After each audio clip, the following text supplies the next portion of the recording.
Considering that you have actually understood the mode superposition method and also the idea of mode shapes, how to calculate mode shapes and other modal properties, let me give you these assignments, and in fact these can be considered as take home quizzes also.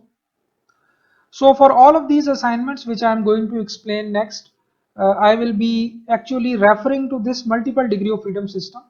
It is a simple two-dimensional shear building with the same mass. It is a 5-story building with a constant story height of 3 meters, and all the masses, the story masses are same, they are given, and all the story stiffnesses are also given. So it is having a fixed support condition and it is having the rigid floors and beams. So all of the assumptions for a shear building or the simplest representation of multiple degree of freedom system, those assumptions are uh, here fulfilled in this structure also. So for this structure, there are several assumptions. First of all, no 3D effects, only 1 degree of freedom per node. In actual, we know that at each node you are going to have a 6 degrees of freedom, but we just reduce it to a two-dimensional problem, and again in 2 dimensions we ignored the vertical degree of freedom and rotational degree of freedom. So we are only left with 1 degree of freedom per story or per level. And then I have just lumped the story stiffness at each level. So you are not required to actually calculate the individual stiffnesses of columns at each story. You just assume that this number is a representative of the total stiffness of the story. So no need to calculate the individual stiffnesses of each of the column and then combine them to get the story stiffness. Similarly, no need to actually calculate the individual masses. Just assume that this mass is the total lump mass which is located at the center of that story. Similarly, for first few tasks, there will be no damping effects, but for I think uh, maybe after some maybe 3 or 4 tasks, I will include damping also. And then I just assumed a fixed support at base, no soil structure interaction, no effect from soil. So it is a perfectly fixed support at base here. So with these assumptions, the first task is to calculate the modal properties using the eigenvalue analysis. And we know that the eigenvalue analysis uh, is basically a result of free vibration undamped response of a multiple degree of freedom system. This is our governing equation for that, and the right hand side is a null vector. So you are required to calculate the natural time periods, natural frequencies, and the mode shapes. This is a 5-story building, so therefore it is expected to have 5 time periods, 5 natural frequencies, and 5 mode shapes. So this is your task 1. The task 2 is to calculate the free vibration response for undamped case. And for that you are expected to use the classical modal analysis which we have covered in class for a given initial conditions, and those initial conditions are represented by this shape here. So this red line is the initial deformed shape, the initial conditions. There are no initial velocities, so all of the u dot of t vector is 0, but u of t vector will have some non-zero values. So those values will be these ones, 5, 4, similarly 3, 2 and 1. So this is a initial deformed shape. And let's assume that the structure is released from that deformed shape and now it is vibrating freely. You are asked to calculate the free vibration response, which means u of t vector, which will be containing the vibration for each of the story level. and that should be calculated using the modal analysis, classical modal analysis. So you are expected to use this equation, then uncouple it using the idea of mode shape matrix, and then solve the equation of motion for each mode separately for free vibration case, and then combine or transform back the solution from q coordinates or modal coordinates into real structural coordinates, and then plot the response for each story separately. So each of the story will have its own time function which will represent its free vibration, and these time functions will be basically comprising this u of t vector, which is our free vibration vector. The next task is the forced vibration response. That now if I just add one force on top story f1 of t, and all the other degrees of freedom will have no force, and that f1 of t is basically, let's say it is a sinusoidal force. So it is represented by 100 into 100 is basically, you can say, P naught, and sine omega bar t, where omega bar is also given. So now let's assume that the top story is now applied with some force, but all other stories have zero force. So you can formulate the q vector now, that will be simply having f1 of t corresponding to that degree of freedom. Let's say that you number the degree of freedom such that the top number is 1. So the first entry will be f1 of t and all other 4 entries will be 0.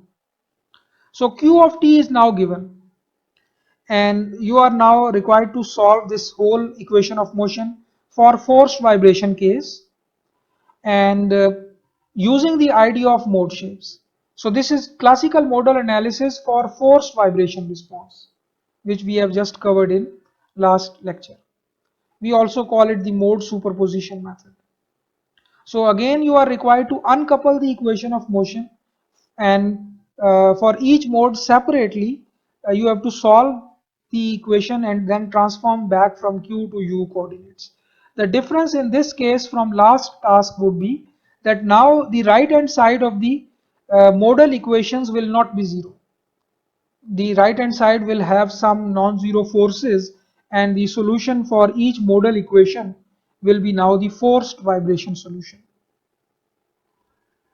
The next task will be to solve the same problem using step-by-step direct integration method. Next week we will cover that method, and then you will be able to actually perform this task. The same force is applied on top, the same you can say structure, the same equation, but now the solution method will be different. Instead of using the classical modal analysis for forced vibration case or the mode superposition method, now we will use the linear time history analysis or linear response history analysis, in fact the step-by-step direct integration method.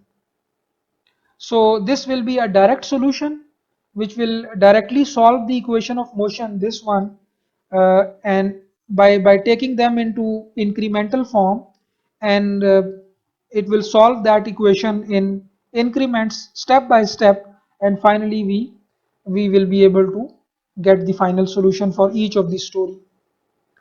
So the output from task 3 and task 4 should match ideally, because the structure is same, the applied force is same, but the solution methods will be different. Then the next task is for seismic response.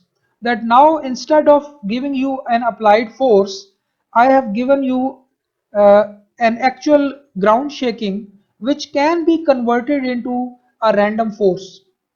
So we know that the effective earthquake forces P effective vector is equal to minus mass times the influence vector into UG dot dot. UG dot dot is the actual ground acceleration, mass is the mass matrix, and this one vector is basically influence vector. Influence vector. It simply ensure, or it simply takes care of whether the degrees of freedom are same as the direction of the application of ground motion. So if for example if you have a degree of freedom which is in vertical direction in the mass matrix, and the ground shaking is applied in horizontal direction, then that particular entry in this vector, influence vector, will be 0, because vertical degree of freedom will not get excited by this horizontal ground shaking.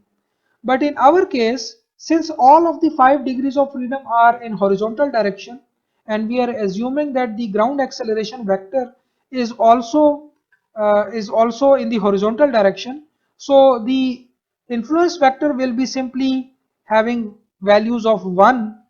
It is basically a 5 by 1 vector. Each entry will be simply 1, so it will not affect the product.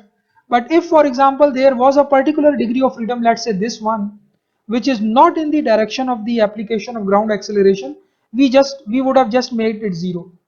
So that degree of freedom will not get excited, or it will not have any response because of the horizontal ground shaking. But in our case, it will be just a vector containing all the values equal to 1 in our case. Mass matrix you know already. So which means that the right hand side of that equation, you can simply convert it into a random force vector.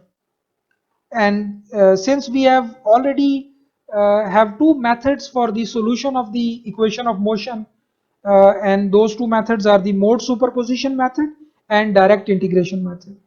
Those two methods are still applicable to this equation. If we can convert the earthquake acceleration into an effective earthquake force. And second thing which I have introduced in this task 5 is that I have added the C matrix also, the damping term also in the equation. So now you are required also to construct the C matrix using any approach which you have studied in the class. Basically you have studied two approaches. One is the modal damping, and the second one is the Rayleigh damping, or mass and stiffness proportional damping. So you will construct the C matrix, and that will also be included in the main equation. And when you uncouple them, the damping term will also be part of that modal equations. So the damping ratio, please assume for all 5 modes, please assume 5%. So xi I for I equal to 1 to 5 is 0.05. This information will help you in constructing the C matrix, or in fact, you will not be required in fact to construct C matrix if you are going for the mode superposition method, because you are required to only solve the modal equations in this case. But for step-by-step direct integration, you will be required to construct the C matrix, because that will not be based on the idea of mode shapes and the uncoupling of the equation of motion. The UG dot dot vector is also given. I will just give you this one particular ground motion, that is the north-south component of El Centro ground motion. That vector in the text file, I will just give it to you so that you can uh, practice it using that example ground motion. This task 5 is to use the idea of mode shapes or mode superposition method, this one.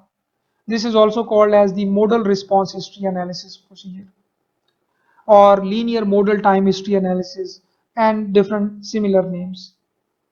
The next task would be, you can guess now, that the same problem, but now you solve it using step-by-step direct integration. We will cover that in next week. In that case, you will be able to solve that equation, the same equation, using step-by-step direct integration. This is the UG dot dot. This is how it looks like graphically. I will give you the data file which will contain all these data points for a 30-second of this ground motion. I will just upload that.